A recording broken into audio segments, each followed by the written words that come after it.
الحمد لله وكفى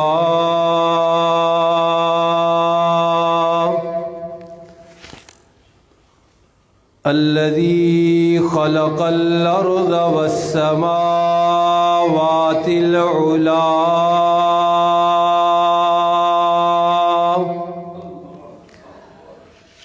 وبين الضلالة والهدى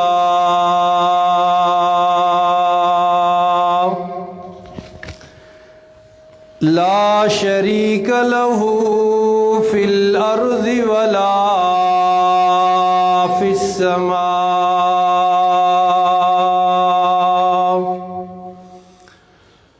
وله العزة وله العظمة وله الكبرياء وعليه التوكل والثناء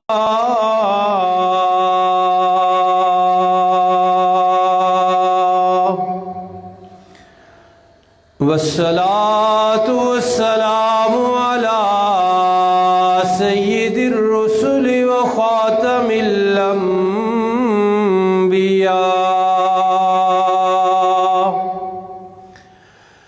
أرسله الله بالحق بشيرا ونذيرا وداعيا إلى الله بإذنه وسراجا منيرا وعلى آله وأصحابه الأتقياء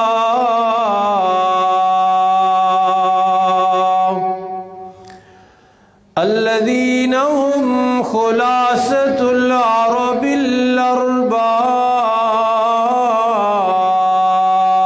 الأرباب وخير الخلائق بعد الأنبياء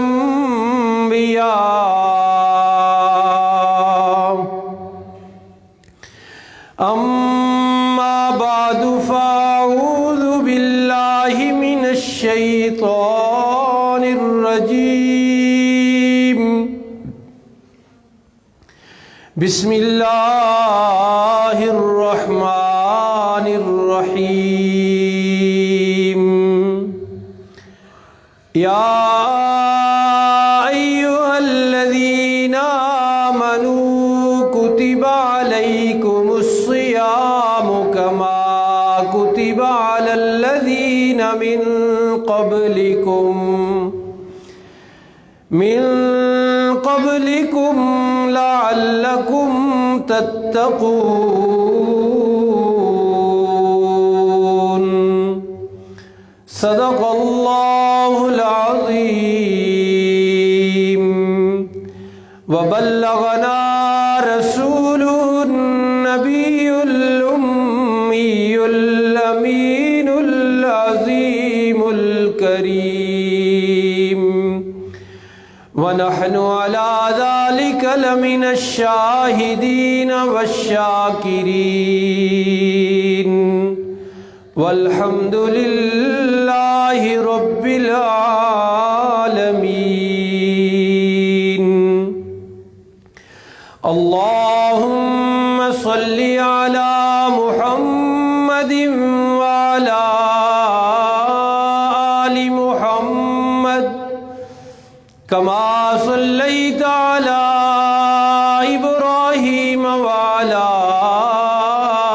آل إبراهيم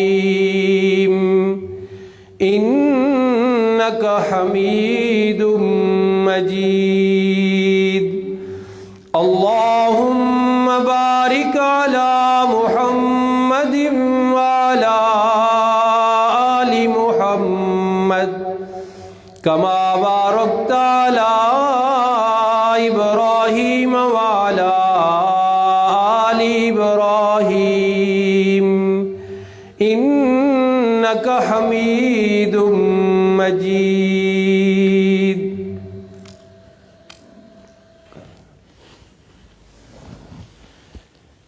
اے دین تارا پچھو لتیاں نے وہ پیچھے لا دے. واجب الاحترام حاضرین و ناظرین کرام، رمضان المبارک جیسا برکتوں، رحمتوں، مغفرتوں، بخششوں والا مہینہ شروع ہو چکا ہے، اور مسلمان پوری دنیا میں رب العالمین کی رحمتیں سمیٹنے میں مصروف ہیں. یہ ایسا مہینہ ہے کہ جس میں اللہ رب العالمین نے مسلمانوں کی بخشش کا بہت زیادہ اہتمام اور انتظام فرما رکھا ہے. اس میں رب تعالیٰ کی رحمت اتنی وسیع برستی ہے، اتنی وسیع ہو کے برستی ہے اللہ کی رحمت کہ اس کی رحمت سے کوئی بھی محروم نہیں رہتا. اس کی رحمتوں اور وسعتوں اور برکتوں اور مغفرتوں کی طرف ہی اشارہ فرمایا. کریم آقا صلی اللہ علیہ وسلم نے منبر پر تشریف فرما ہوئے نا تو آمین کہی. یہ حدیث رمضان المبارک میں اکثر آپ سنتے رہتے ہیں. 3 دفعہ آمین فرمایا. تو اس میں ایک دعا یہی تھی جو جبریل امین کر رہے تھے اور آپ صلی اللہ علیہ وسلم آمین فرما رہے تھے کہ ہلاک ہو جائے وہ بندہ جس کی زندگی میں رمضان آئے اور وہ اپنی بخشش نہ کروا سکے. تو یہ اسی وسعت کی طرف اشارہ ہے کہ اللہ کی رحمت اتنی وسیع برستی ہے، اتنی عام ہوتی ہے کہ اللہ کا تو دل یہی چاہتا ہے، ارادہ مبارک یہی ہوتا ہے کہ سارے ہی بخشے جائیں. لیکن پھر بھی کوئی ہوتا ہے جس کی بخشش نہیں ہوتی، اس کے حوالے سے بات نہیں کرنی. آج بات اصل میں ہم نے یہ دہرانی تذکرہ کرنا ہے، اس کا تکرار کرنا ہے، یاد کرنی ہے کہ رمضان المبارک ایک ایسا مہینہ ہے جس میں اللہ رب العالمین عام 11 مہینوں کی روٹین سے ہٹ کر کچھ کرتے ہیں. 11 مہینوں کی جو روٹین چل رہی ہوتی ہے اس سے ہٹ کر کچھ ہوتا ہے اس میں. اور ہوتا وہ کیا ہے، اس کو یوں کہہ لیں آج کی ساری گفتگو سمجھنے کے لیے کہ اللہ عبادت میں اضافہ فرماتے ہیں. رمضان المبارک کے علاوہ مہینے جو ہیں ان میں آپ جو جماعت کے ساتھ رکعتیں پڑھتے ہیں ان کی تعداد دیکھیے، اور رمضان المبارک میں 20 رکعت تراویح اس میں اضافہ دیکھیے. اللہ نے عبادت میں مزید اضافہ فرمایا کہ اس مہینے تم نے وہ رکھتے ان کی تعداد اتنی نہیں رکھنی بلکہ ان میں اضافہ کرنا ہے، ان کو بڑھا دینا ہے. پورے 11 مہینے کوئی روزہ فرض نہیں، نفلی ہیں، شوال کے بھی ہیں. نبی الرحمہ صلی اللہ علیہ وسلم ہر مہینے کی چاند راتیں جو ہوتی ہیں 3 ان کا روزہ رکھا کرتے تھے، اور بھی نفلی روزے ہیں. لیکن رمضان المبارک میں اللہ اس 11 مہینے کی روٹین بدل کر اس میں اضافہ کرتے ہیں کہ اب تم نے پورا مہینہ 29 کا ہو یا 30 کا روزے رکھ کے گزارنے ہیں، عبادت میں اضافہ کرنا ہے، عبادت اور بڑھانی ہے. زکوٰۃ تو فرض ہے لیکن صدقہ نفلی صدقہ ہوتا ہے. کوئی 1 روپیہ دے خلوص سے، بارگاہ خداوندی میں وہ احد پہاڑ جتنا ہو کے قبول جائے اللہ کی مرضی، کوئی 100 دے 1000 دے، جتنا مرضی دیتا رہے 11 مہینوں میں، لیکن اس عبادت میں بھی اللہ یوں اضافہ فرماتے ہیں رمضان المبارک میں کہ صدقہ فطر واجب قرار دے دیتے ہیں۔ صدقہ فطر نفلی نہیں، وہ واجب ہو جاتا ہے کہ یہ تم نے لازماً ادا کرنا ہے۔ وہ کیا ہے؟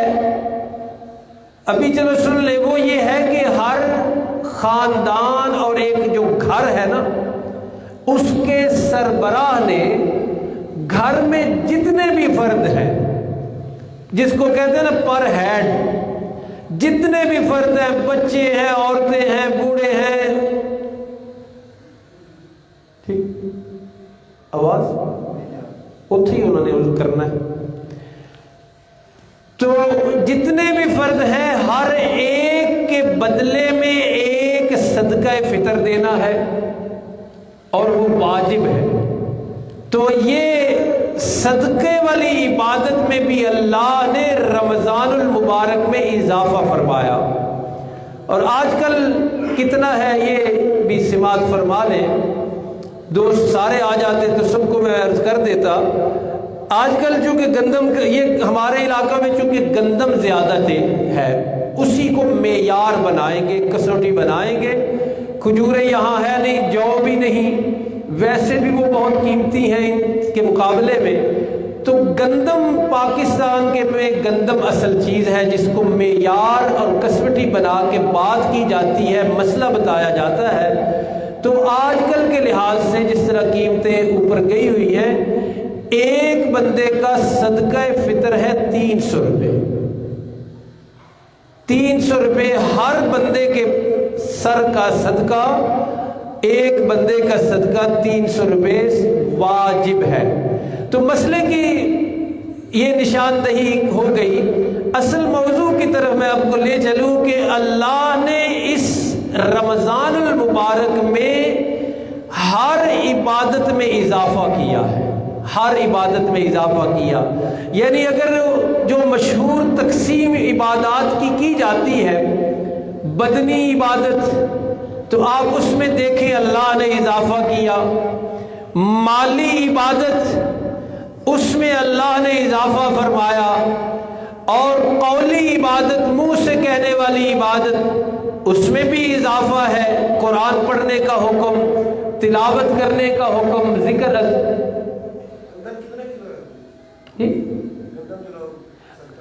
آج کل کے حساب سے تقریباً 2 کلو کا ریٹ 150 روپے کلو ہے، اس لیے 300 روپے بنتے ہیں۔ تو قولی عبادت ہو اس میں بھی اضافہ فرمایا، بدنی عبادت ہو اس میں بھی اضافہ فرمایا، مالی عبادت ہو تو اس میں بھی اضافہ فرمایا۔ لیکن رب تعالیٰ کے قربان جائیے، اللہ کی ذات پہ فدا ہو جائے کہ صرف عبادات میں اضافہ نہیں کیا کہ کہا نمازیں اور بڑھاؤ، رکھتے اور بڑھاؤ، مالی عبادت اور کرو، زکوٰۃ دو، صدقات کو، صرف اتنا نہیں فرمایا۔ اور اسی طرح زیادہ تلاوت کرو، زیادہ ذکر کرو، زیادہ درود پاک پڑھو، صرف اتنا نہیں فرمایا، بلکہ جب ثواب اور اجر اور بدلہ دینے کی باری آئی تو اللہ نے اس میں بھی اضافہ فرمایا ہے۔ آپ سنتے رہتے ہیں کہ عام دنوں میں، یہ حدیث میں ہے، حدیث پاک کا مفہوم ہے، ارشاد نبوی کا مفہوم ہے یہ کہ رب العالمین ثواب دینے میں، اجر دینے میں، بدلہ دینے میں بھی 11 مہینے کی روٹین کو بدل دیتے ہیں۔ جس طرح عبادات کا کہا نا ہمیں احکام نازل فرمائے، اس میں اضافہ نظر آتا ہے اور اس کو بڑھا دیا ہے، تو رب تعالیٰ نے ون سائیڈڈ فیصلے نہیں کیے، بلکہ دینے میں بھی اللہ نے پھر اسی طرح اپنی رحمت سے کام لیا۔ فرمایا نبی پاک صلی اللہ علیہ وسلم نے کہ عام دنوں میں ایک نفل کا جتنا ثواب ملتا ہے نا، اسی نفل کا رمضان میں فرض جتنا ثواب کر دیا جاتا ہے، وہ پیمانہ بھی اوپر کر دیا جاتا ہے۔ اس کا لیول بھی اوپر بڑھا دیا جاتا ہے۔ اور اسی طرح آپ نے فرمایا کہ جو اس مہینے میں فرض ادا کرے گا اس کو عام دنوں میں ادا کیے ہوئے 70 فرضوں جتنا ثواب ملے گا۔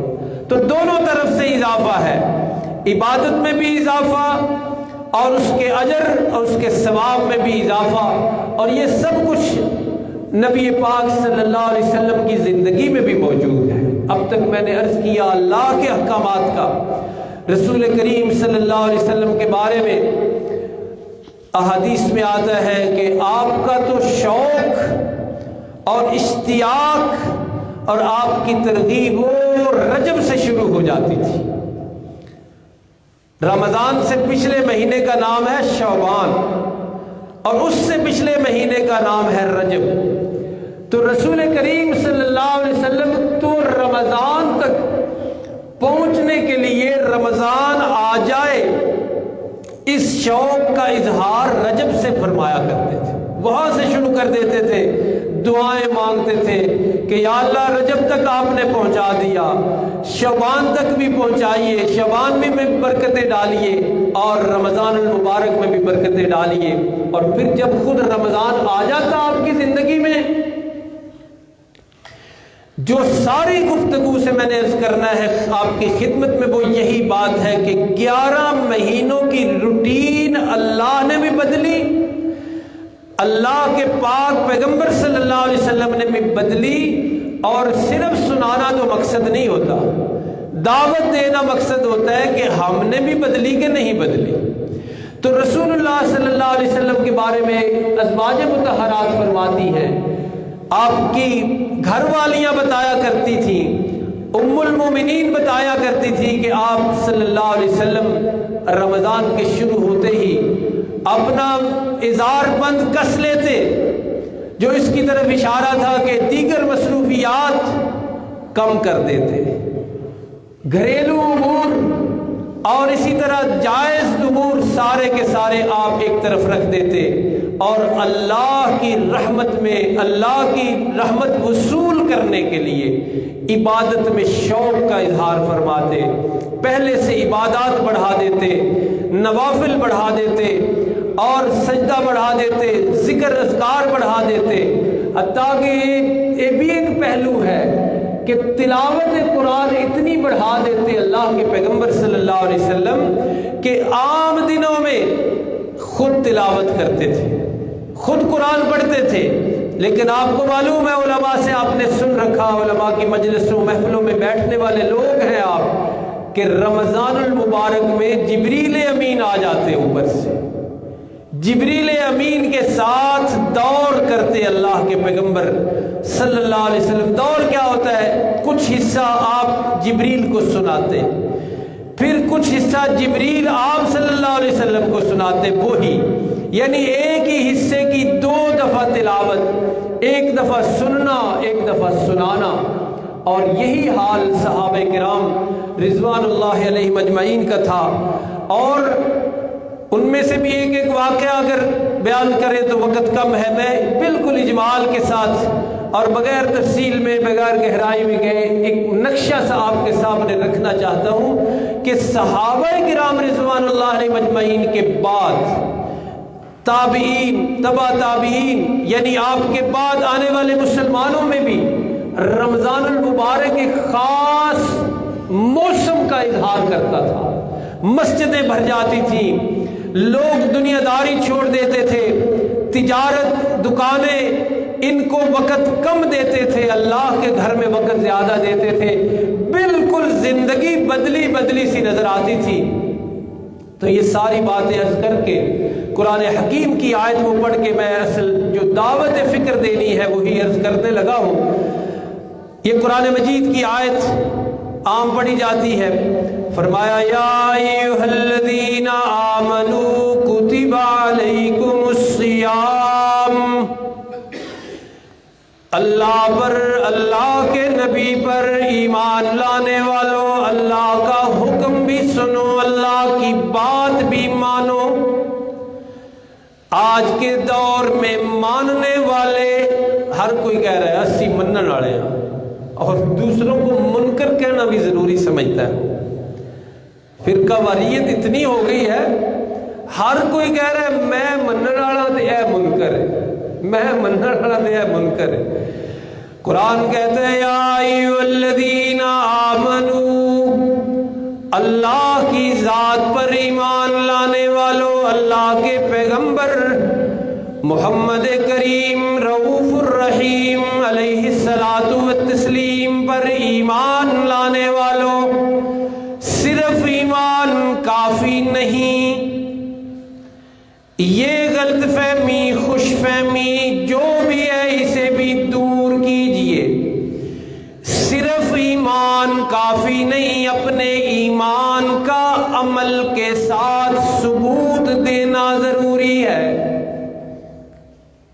یہ جو کچھ ہمیں غلطی لگی ہوئی ہے نا، اللہ کا قرآن یہ غلطی بہت مقامات پر دور کرتا ہے، اور یہ غلطی ہے یہود و نصارہ والی۔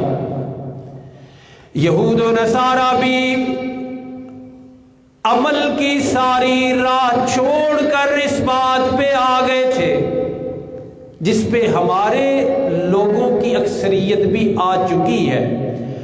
وقالت اليہود والنصارى نحن ابناء اللہ واحباؤہ،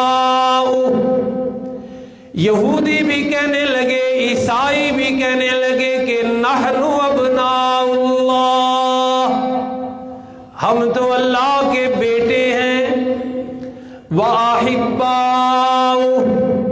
اور اللہ کے پیارے اور محبوب ہیں۔ کیوں کہتے تھے؟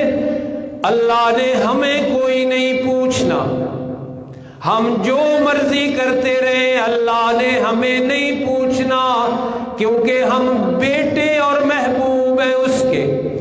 ملتی جلتی غلط فہمی امت محمدیہ کو لگ گئی، کیا ہم اللہ کے نبی کے امتی ہیں، آپ نے ہمیں بخشوا لینا ہے۔ یہ غلط فہمی کی وجہ سے مسجد ویران ہے۔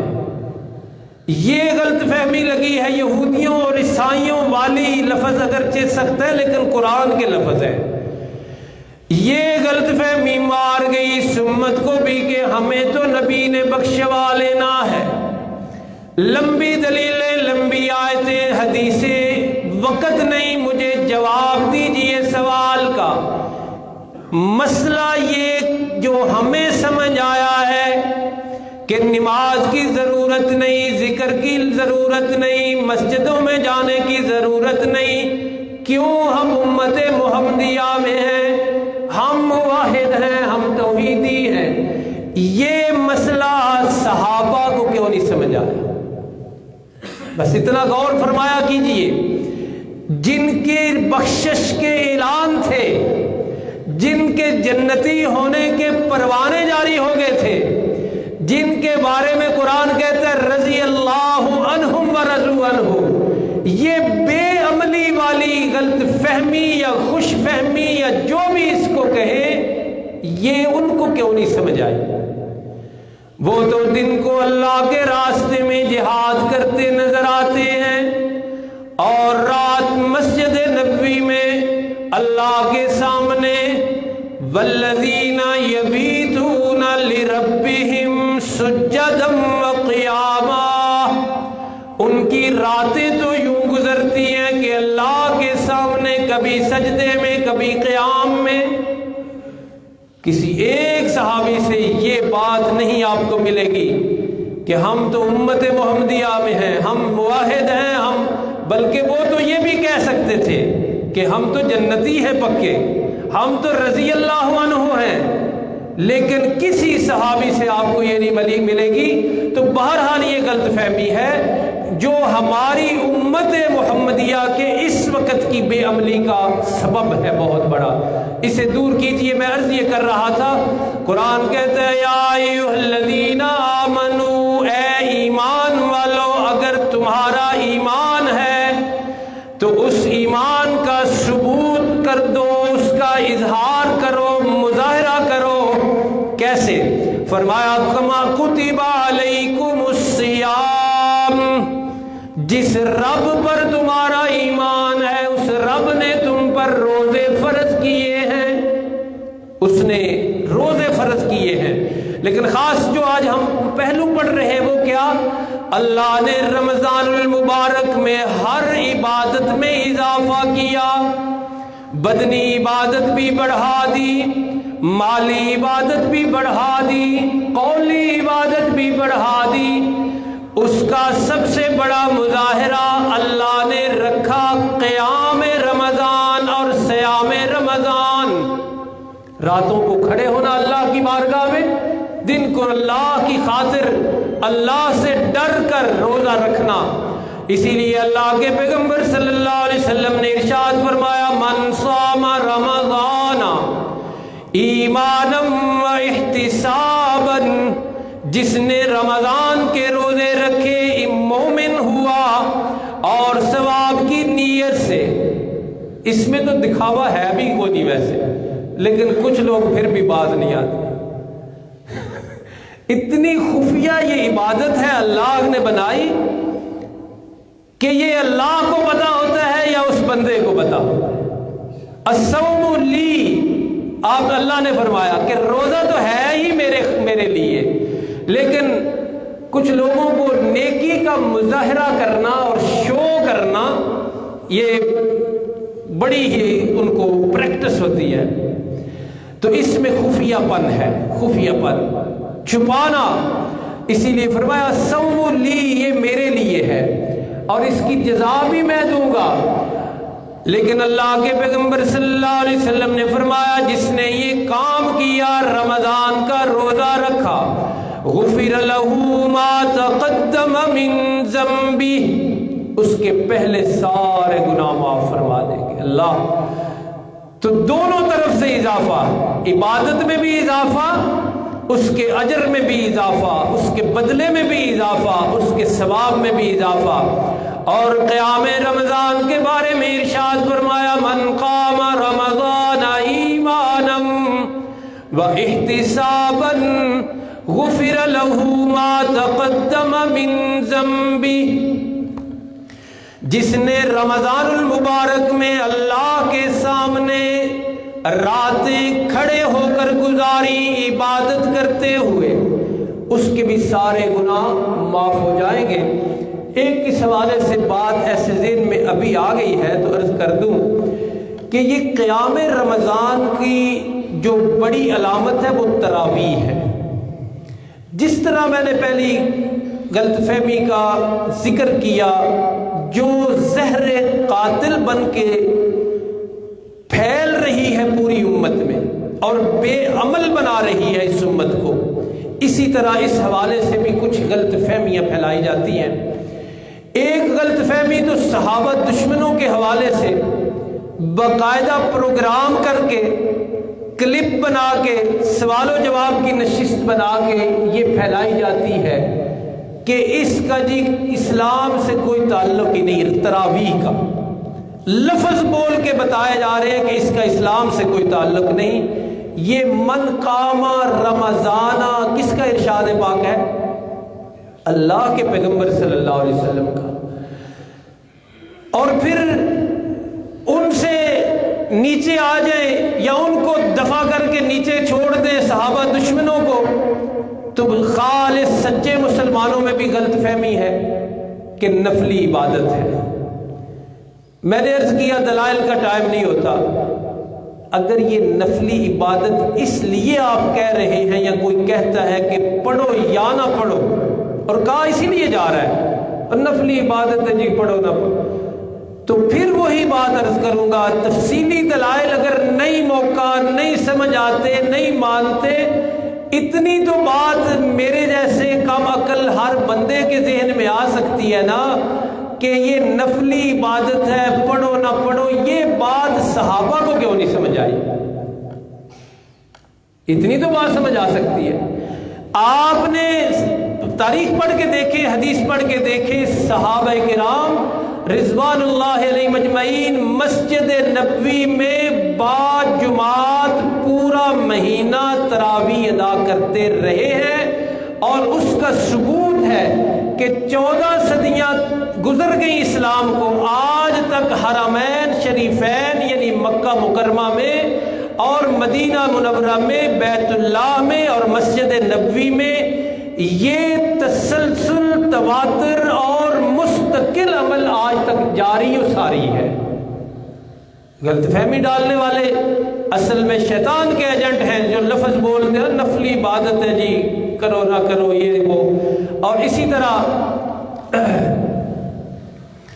اس حوالے سے جو خالص مسئلہ ہے وہ بھی چلو سن لیں، وہ یہ ہے کہ اسلام کے احکامات کی کیٹیگری ہے، اس کے درجہ بندی ہے۔ کچھ احکامات ہیں فرض، جیسے نماز فرض، روزہ فرض، زکوٰۃ فرض، حج فرض، جہاد بھی فرض ہے۔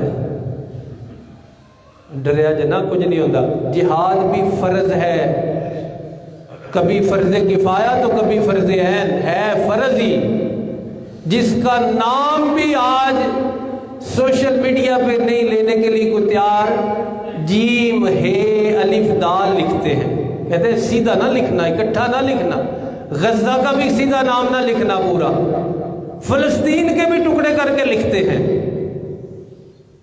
وہ ارشاد پاک یاد آ گیا، اللہ کے پیغمبر صلی اللہ علیہ وسلم نے ارشاد فرمایا جس طرح دسترخوان پہ لوگ تقسیم کرتے ہیں نا کھانا، اس طرح مسلمانوں کو لوگ کافر تقسیم کر کے کھائیں گے، یہ تیرا ہے، یہ اس کا ٹیسٹ لے ذرا، یہ ذرا چکھو جی۔ تو صحابہ نے عرض کیا یا رسول اللہ بندے تھوڑے ہو جائیں گے، ہم تھوڑے ہو جائیں گے اس لیے؟ تو کریم آقا صلی اللہ علیہ وسلم نے ارشاد فرمایا نہیں نہیں، اب کتنے ہیں مسلمان مردم شماری میں؟ 1.5-2 ارب بن چکے ہیں، دنیا کی آبادی میں اتنے مسلمان ہیں۔ تو کریم آقا صلی اللہ علیہ وسلم نے ارشاد فرمایا کہ مسلمانوں کی ذلت، رسوائی، پستی، بے عزتی اور بے بسی کا سبب یہ نہیں ہوگا کہ وہ تعداد میں تھوڑے ہوں گے، آپ نے فرمایا کہ وہن آ جائے گا ان میں۔ ایک نیا لفظ آپ نے یوز فرمایا، استعمال کیا، زبان پہ لائے، وہن۔ تو صحابہ نے پھر عرض کیا اللہ کے رسول وہن کیا ہے؟ آپ نے فرمایا دنیا کی محبت اور موت سے ڈر، آج وہی ہے۔ تو بہرحال یہ بھی فرض ہے، جہاد بھی فرض ہے، پیغام تو آپ تک پہنچے، نئی نسل تک یہ لفظ تو پہنچے کہ جہاد بھی ہے، جہاد بھی ہے اسلام کا حصہ، قتال کافروں سے لڑنا یہ بھی دین کا حصہ ہے۔ دین اسلام امن کا دین ہے، یہ ایک لالی پاپ ہے جو ہمارے منہ میں دے دیا گیا ہے کہ دین اسلام امن کا دین ہے۔ نبی یہاں اللہ کے پیغمبر صلی اللہ علیہ وسلم کے نامی پڑھے قرآن مجید کی دوسری سائڈ پہ، آپ کا ایک پورا لقب ہے نبی الملاحم، آپ کا جس کا ترجمہ ہے جنگوں کا نبی۔ آپ صلی اللہ علیہ وسلم نے اپنی زندگی میں کتنی جنگیں لڑی، موضوع وسیع ہے، ادھر چلے جائیں گے۔ میں یہ عرض کر رہا تھا کچھ احکام ہے فرض، کچھ احکام کو ہم کہتے ہیں واجب، کچھ احکام کو ہم کہتے ہیں سنت۔ پھر سنت کی 2 قسمیں آپ جانتے ہیں، سنت مؤکدہ، سنت غیر مؤکدہ۔ یہ تراویح کا جو سٹیٹس ہے شریعت اسلامیہ میں، اس کا جو درجہ ہے، اس کا جو حکم ہے وہ ہے سنت مؤکدہ۔ 20 تراویح پورے رمضان میں نماز با جماعت کے ساتھ، یہ تینوں باتیں ہیں۔ دین آپ کو یوٹیوب سے نہیں ملے گا، اللہ کے دین کے خادموں سے دین ملے گا، وہ کفر ہے، وہاں سارا انتشار پھیلایا جا رہا ہے۔ اس بات کی ذمہ داری سے میں یہ بات کہہ رہا ہوں، 20 تراویح پڑھنا، جماعت کے ساتھ پڑھنا اور پورا رمضان پڑھنا یہ سنت مؤکدہ ہے۔ اچھا اب جو اس کے کرنے نہ کرنے پہ اصل بات ہے وہ یہ ہے کہ جو سنت مؤکدہ نہیں پڑھتا وہ تارک سنت کہلاتا ہے، سنت کا چھوڑنے والا کہلاتا ہے۔ سنت اب آپ کو معلوم ہے عصر کی سنتیں مؤکدہ ہیں کہ غیر مؤکدہ؟ غیر مؤکدہ ہے نا۔ کبھی ہماری طرف سے سختی سنی ہے، ہم کبھی خود بھی پڑھ لیتے ہیں، کبھی نہیں پڑھتے، آپ بھی کبھی پڑھیں نہ پڑھیں، لیکن ظہر کی سنتیں کیا ہیں؟ پہلی مؤکدہ، تو اس کے بارے میں آپ کو کبھی کسی نے کو چھوڑتے ہوئے دیکھا ہے؟ کسی عالم کو، کسی غیر عالم کو بھی، آپ کے ذہن میں بھی یہی مسئلہ راسخ ہے کہ نہیں کہ میں نے زور سے پہلے کتنی رکعتیں پڑھنی ہیں؟ کس لیے؟ اس کے اس سٹیٹس کی وجہ سے، اس درجے کی وجہ سے کہ شریعت محمدیہ میں یہ 4 رکعتیں سنت مؤکدہ ہیں۔ میں بڑے زور دے کر یہ عرض کر رہا ہوں کہ تراویح ایسی عبادت نہیں کہ جس کو پڑھے نہ پڑھے ہم گزارا ہو جائے گا۔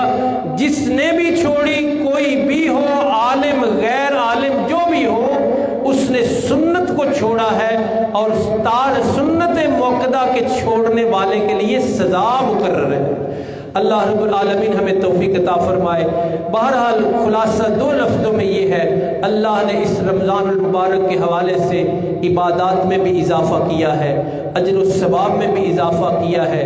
دعوت فکر یہ ہے، جھنجھوڑنا یہ ہے، آپ کو شوق یہ دلانا ہے کہ اپنا جو سارے دن کا شیڈول ہے، سارے دن کا جو کارڈ ہے ہمارا، سارے دن کا جو نامہ اعمال ہے، اس کو چیک کریں سارے دوست کہ کیا ہم نے بھی عبادت میں اضافہ کیا ہے؟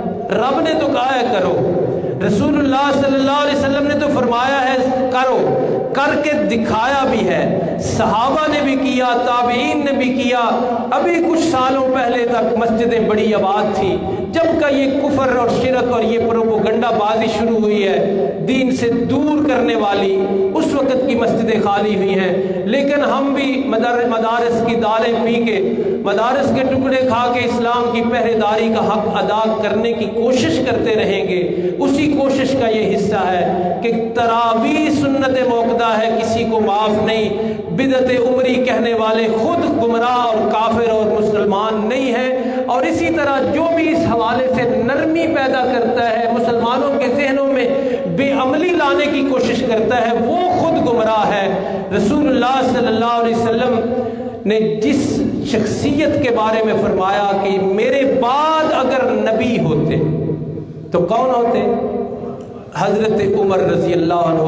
انہوں نے اس میں کافی سارا حصہ ڈالا۔ بنیاد نبی پاک صلی اللہ علیہ وسلم نے دی ہے، یہ نہیں کہ بنیاد موجود نہیں۔ میں نے پہلے عرض کیا من قام رمضان، یہ ارشاد کس کا ہے؟ میرے اور آپ کے کریم آقا صلی اللہ علیہ وسلم کا۔ یہ بنیاد موجود ہے، آپ نے پڑھی بھی ہے، لیکن اس کو منظم کیا، مرتب کیا حضرت عمر رضی اللہ عنہ نے۔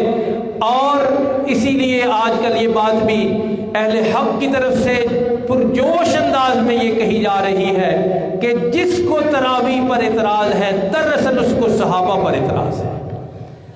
آپ دیکھیں نا، یہ ہماری مسجد ہے ارشاد التوحید والسنہ والا، یہ ہم نے بنائی ہوتی تو چلو ہم پہ اعتراض ہوتا۔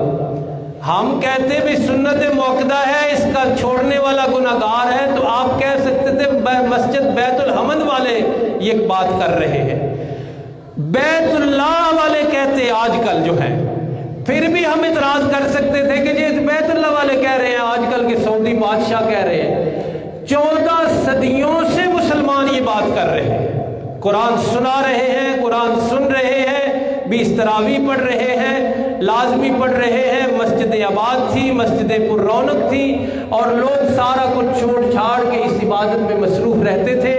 یہ آج کل انہوں نے پروپیگنڈا شروع کیا، اس کی کوئی حیثیت نہیں۔ ہر ایک نے اپنا جواب خود دینا ہے، قبر میں بھی حشر میں بھی۔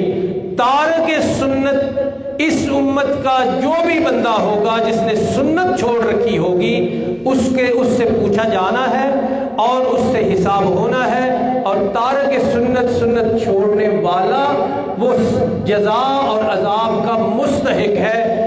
وہ بعد کی باتیں ہیں، رب کس کو بخشے کس کو نہیں۔ ہم نے قانون کی بات کرنی ہے، شریعت کی بات کرنی ہے، اس میں یہی لکھا ہوا ہے جس نے بھی سنت چھوڑی اسے اللہ نے پوچھنا ہے۔ اللہ رب العالمین توفیق دے۔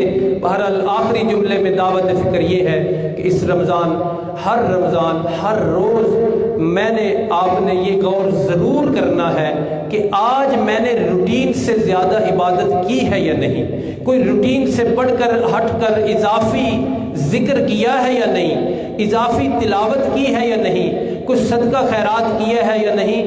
ایک یہ طریقہ ہے، جب اس طرح ہم رمضان المبارک گزاریں گے تو لعلکم تتقون کی منزل بھی انشاءاللہ مل جائے گی۔ اللہ رب العالمین عمل کی توفیق عطا فرمائے۔